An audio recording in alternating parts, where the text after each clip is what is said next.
এখনো সময় আছে, আপনি স্বাধীনতা ঘোষণা করুন। শেখ মুজিবুর রহমান সাহেব বললেন যে না। যখন ক্র্যাকডাউন করলো পাকিস্তান আর্মি 25শে মার্চ নিরীহ বাঙালিদের উপরে, ক্র্যাকডাউনের অব্যবহিত পূর্বে প্রথম প্রধানমন্ত্রী তাজউদ্দিন সাহেব, আওয়ামী লীগের সাধারণ সম্পাদক, তিনি শেখ মুজিবুর রহমানের কাছে গিয়েছেন, গিয়ে বলেছেন যে পাকিস্তানিরা আক্রমণ করতে যাচ্ছে, দেশের মানুষ স্বাধীনতা চায়, এখনো সময় আছে, আপনি স্বাধীনতা ঘোষণা করুন। শেখ মুজিবুর রহমান সাহেব বললেন যে না, আমি বিচ্ছিন্নতাবাদী হতে পারি না, পাকিস্তান ভাঙাতে আমার কোনো অবদান থাকুক এটি আমি চাই না, সুতরাং স্বাধীনতা ঘোষণা আমি দেব না। স্বাধীনতা ঘোষণা দেননি, পাকিস্তানের ক্র্যাকডাউন চালালো, লক্ষ লক্ষ মানুষ ঘর বাড়ি ছেড়ে উদ্ভ্রান্ত হয়ে পালিয়ে যাচ্ছে, গ্রাম থেকে গ্রামান্তরে পালিয়ে বেড়াচ্ছে, পাক বাহিনী মেশিন গান মোটর কামান দিয়ে নিরীহ মানুষ গুলি করে হত্যা করছে। এই সময় যে কোনো জাতি অবদমিত হয়ে যেত, চুপচাপ হয়ে আত্মসমর্পণ করত। এমনই এক মহেন্দ্রক্ষণে জনগণের পক্ষে, মা বোনদের ইজ্জত রক্ষার জন্যে, দেশের মানুষের জীবন রক্ষার জন্যে বিপুল প্রতিরোধ গড়ে তুলেছে ইস্ট বেঙ্গল রেজিমেন্ট। এই সময় স্বাধীনতার ঘোষণা দিয়েছেন মেজর জিয়াউর রহমান। এটি হলো প্রকৃত সত্য, যে এই ঘোষণায় জাতি উদ্দীপ্ত হয়েছে, অনুপ্রাণিত হয়েছে। হাজার হাজার ছাত্র যুবক ঘর বাড়ি ছেড়ে দৌড়ে এসেছে যে যুদ্ধ করবে। ইস্ট বেঙ্গল রেজিমেন্ট যদি 1971 সালে পাক বাহিনীর গণহত্যার প্রতিবাদে প্রতিরোধ যুদ্ধ শুরু না করত, তাহলে এই দেশ এখনো পাকিস্তান থাকত। যখন স্বাধীনতার কথা কিন্তু রাজনীতিকরা চিন্তাও করে নাই।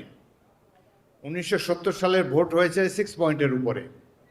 সেই সময় মূল দর্শন ছিল যে পাকিস্তানিরা পশ্চিম পাকিস্তানে যে 4টি প্রদেশকে যেভাবে লুক আফটার করে, যেভাবে সমৃদ্ধ করে, পূর্ব পাকিস্তান নেগলেক্টেড, পূর্ব পাকিস্তানে অর্থ বরাদ্দ দেওয়া হয় না। এই যে তখনকার আন্দোলনটির নাম ছিল প্যারিটির আন্দোলন। এই দুটি উইংয়ের মধ্যে প্যারিটি ছিল না, সম্পদের সমবন্টন ছিল না। এই জন্য পূর্ব পাকিস্তানের জনগণ ক্ষুব্ধ ছিল। এটিকে সম্বল করে আওয়ামী লীগ তৎকালীন নির্বাচনটি জিতেছিল। তো পাকিস্তানের কাঠামোতে, রাষ্ট্রীয় কাঠামোতে সমান সুযোগের জন্য 70-এর নির্বাচনটি হয়েছিল। স্বাধীনতার কখনোই উচ্চারিত হয়নি। এমনকি যখন ক্র্যাকডাউন করলো পাকিস্তান আর্মি 25শে মার্চ নিরীহ বাঙালিদের উপরে, ক্র্যাকডাউনের অব্যবহিত পূর্বে প্রথম প্রধানমন্ত্রী তাজউদ্দিন সাহেব, আওয়ামী লীগের সাধারণ সম্পাদক, তিনি শেখ মুজিবুর রহমানের কাছে গিয়েছেন, গিয়ে বলেছেন যে পাকিস্তানিরা আক্রমণ করতে যাচ্ছে, দেশের মানুষ স্বাধীনতা চায়, এখনো সময় আছে, আপনি স্বাধীনতা ঘোষণা করুন। শেখ মুজিবুর রহমান সাহেব বললেন যে না, আমি বিচ্ছিন্নতাবাদী হতে পারি না, পাকিস্তান ভাঙাতে আমার কোনো অবদান থাকুক এটি আমি চাই না, সুতরাং স্বাধীনতা ঘোষণা আমি দেব না। স্বাধীনতা ঘোষণা দেননি, পাকিস্তানের ক্র্যাকডাউন চালালো, লক্ষ লক্ষ মানুষ ঘর বাড়ি ছেড়ে উদ্ভ্রান্ত হয়ে পালিয়ে যাচ্ছে, গ্রাম থেকে গ্রামান্তরে পালিয়ে বেড়াচ্ছে, পাক বাহিনী মেশিন গান মোটর কামান দিয়ে নিরীহ মানুষ গুলি করে হত্যা করছে। এই সময় যে কোনো জাতি অবদমিত হয়ে যেত, চুপচাপ হয়ে আত্মসমর্পণ করত। এমনই এক মহেন্দ্রক্ষণে জনগণের পক্ষে, মা বোনদের ইজ্জত রক্ষার জন্যে, দেশের মানুষের জীবন রক্ষার জন্যে বিপুল প্রতিরোধ গড়ে তুলেছে ইস্ট বেঙ্গল রেজিমেন্ট। এই সময় স্বাধীনতার ঘোষণা দিয়েছেন মেজর জিয়াউর রহমান।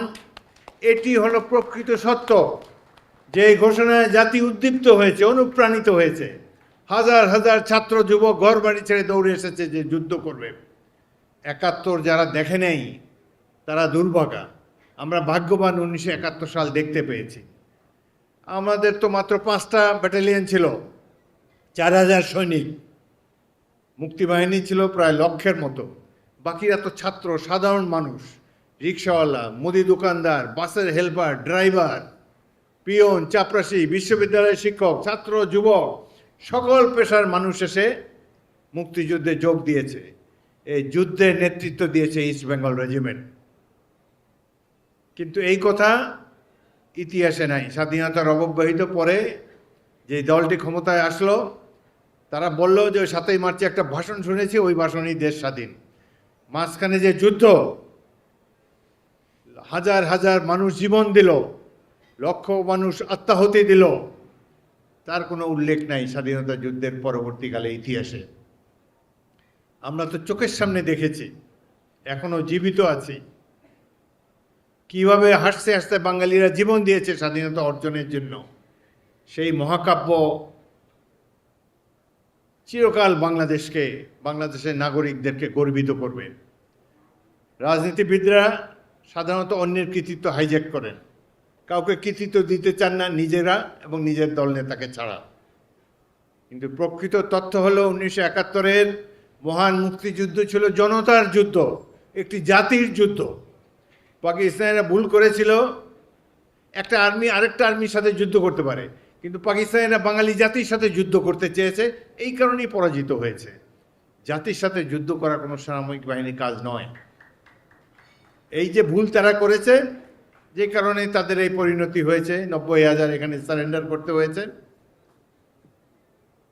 1971-এ এই যে গৌরবময় অধ্যায়, ইস্ট বেঙ্গল রেজিমেন্টের 5টি ব্যাটালিয়ন, তখন একটি ছিল 1ম বেঙ্গল যশোরে, 2য় ইস্ট বেঙ্গল জয়দেবপুরে, 3য় ইস্ট বেঙ্গল সৈয়দপুরে, 4র্থ ইস্ট বেঙ্গল কুমিল্লায় এবং 8ম ইস্ট বেঙ্গল চট্টগ্রামে।